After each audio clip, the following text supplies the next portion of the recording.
السلام علیکم۔ کراچی میں سورج سوا نیزے پر آ گیا، پورا ملک شدید گرمی کی لپیٹ میں ہے۔ کئی شہروں میں ہیٹ ویو کی پیشن گوئی، سندھ بھر میں تعلیمی اداروں میں چھٹیوں کا اعلان کر دیا گیا۔ کیا آپ حالات حاضرہ سے آگاہی حاصل کرنا چاہتے ہیں؟ خبر کے پیچھے چھپے اصل حقائق جاننا چاہتے ہیں تو ابھی سبسکرائب کیجئے دل میں پاکستان کو اور ساتھ ہی گھنٹی کے نشان پر کلک کر دیں۔ آپ کو بتاتے چلیں کہ کراچی میں قیامت خیز گرمی کا راج، سورج آگ برسانے لگا، درجہ حرارت 38 ڈگری تک پہنچ گیا، محسوس کیے جانے والا پارہ 45 تک جا پہنچا۔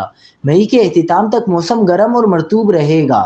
سندھ اور پنجاب کے اکثر شہروں میں آج سے 23 مئی کے دوران دن کا درجہ حرارت معمول سے 3 سے 4 ڈگری سینٹی گریڈ زیادہ رہنے کا امکان ہے، جبکہ 23 سے 27 مئی کے دوران پارہ 6 سے 8 ڈگری تک اوپر جانے کا امکان ہے۔ دوسری جانب سندھ میں سرکاری و نجی تعلیمی اداروں میں موسم گرما کی تعطیلات کا اعلان کر دیا گیا ہے۔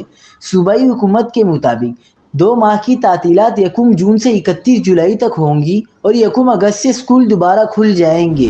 سندھ کے سرکاری و تعلیمی اداروں میں 1 جون تا 31 جولائی تعطیلات کا نوٹیفیکیشن بھی جاری کر دیا گیا ہے۔